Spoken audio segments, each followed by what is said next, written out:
किस बात का है? अगर उनको एक 72 घंटे भी तैयारी करने के लिए मिल जाते तो वाह वाह, मोदी जैसा कोई नहीं। कितना बड़ा अहम कदम उठाया। और इसलिए फिर भी इतना बड़ा देश है, निर्णय बहुत बड़ा है। देश का उज्जवल भविष्य देखने वालों से इतनी ही अपेक्षा है कि आइए हम सब मिलकर के सामान्य मानवी की कठिनाइयों को दूर करें।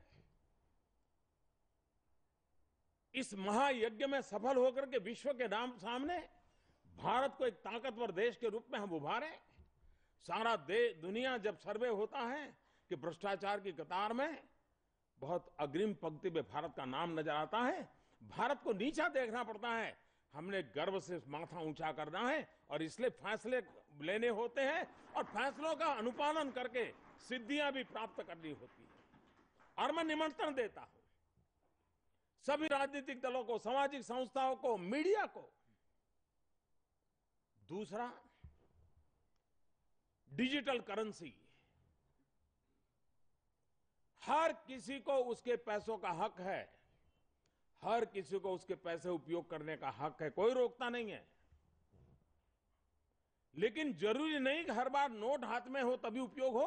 आज व्यवस्थाएं बहुत उपलब्ध है। आप अपने मोबाइल फोन से भी अपने सारे रुपये जहां खर्च कर रहे हो वो कर सकते हो। आपके पाई पाई पर आपका हक है। मैं इस माध्यम से, जब संविधान की चर्चा हो रही है, संविधान इन व्यवस्थाओं का भी रक्षक है। मैं देशवासियों से और खास करके समाज का नेतृत्व करने वाले हर वर्ग से, मैं मीडिया से आग्रह करता हूं, जिस देश के पास 65% नौजवान हो, 35 से कम उम्र के नौजवान हो, जिस देश में 100 करोड़ से ज्यादा मोबाइल फोन हो, जिस देश में अब टेक्नोलॉजी मोबाइल फोन से भी कारोबार करने के लिए सुविधा उपलब्ध हो, सभी बैंक की अपनी ऐप हो, तो हम क्यों ना लोगों को प्रेरित करें, लोगों को प्रशिक्षित करें। और ये कोई कठिन काम नहीं है। जब आज हम व्हाट्सएप कहां सीखने गए थे, किसी इंजीनियरिंग कॉलेज में जाकर के, आईटी कॉलेज में जाकर के, अनपढ़ भी अनपढ़ आदमी को मालूम है कि व्हाट्सएप कैसे देखना, व्हाट्सएप कैसे फॉरवर्ड करना। जितनी सरलता से व्हाट्सएप फॉरवर्ड होता है, उतनी ही सरलता से हम शॉपिंग भी कर सकते हैं अपने मोबाइल फोन से। देश का उज्जवल भविष्य के लिए हमने एक ट्रांसपेरेंसी लाने की आवश्यकता है, डिजिटल करेंसी की ओर जाने की आवश्यकता है। और हिंदुस्तान की 500 शहर इस एक हफ्ते में अगर चाहे तो इस काम को कर सकते हैं।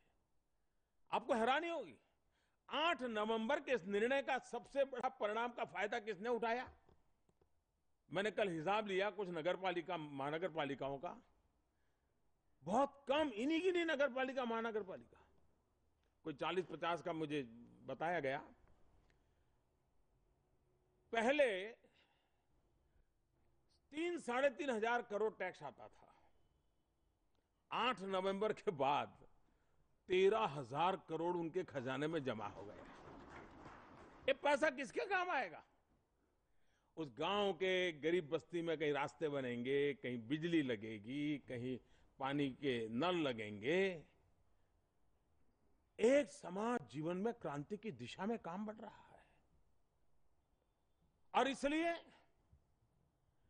राजनीति के ऊपर भी समाज हित के बहुत काम करने होते हैं। संविधान हमें वो प्रेरणा देता है। संविधान हमें हमारी विरासतों का संभालने की जिम्मेवारी देता है, लिखा हुआ है उसमें। हमारी इस महान विरासत की संभालना, ये संवैधानिक हमारी जिम्मेवारी है। आइए हम सब मिलकर के बाबा साहब आंबेडकर ने जो महान कार्य किया है, उसके शब्दों को और भावों को पीढ़ी दर पीढ़ी समयानुकूल संदर्भ में हम उसको जी के सीखें, जीना सीखें, जी करके दिखाएं और देश को हर पल नई ताकत, नई ऊर्जा देते रहे। मैं सुमित्रा जी का हृदय से अभिनंदन करता हूं कि इस बार पार्लियामेंट नहीं थी, 26 तारीख को छुट्टी थी, फिर भी उन्होंने इस संविधान दिवस के महात्म्य को बरकरार रखने के लिए इतना बड़ा प्रकल्प किया। स्टेट में भी उसका इनिशिएटिव लिया गया, स्कूल कॉलेजेस में इनिशिएटिव लिया गया और धीरे धीरे करके ये भी एक महत्वपूर्ण अवसर के रूप में बनेगा। मुझे विश्वास है। मैं इस समय मुझे आने का अवसर मिला, मेरी समय की कठिनाई के कारण आपको भी जरा जल्दी जल्दी आना पड़ा, इसके लिए मैं क्षमा चाहता हूं। बहुत बहुत धन्यवाद।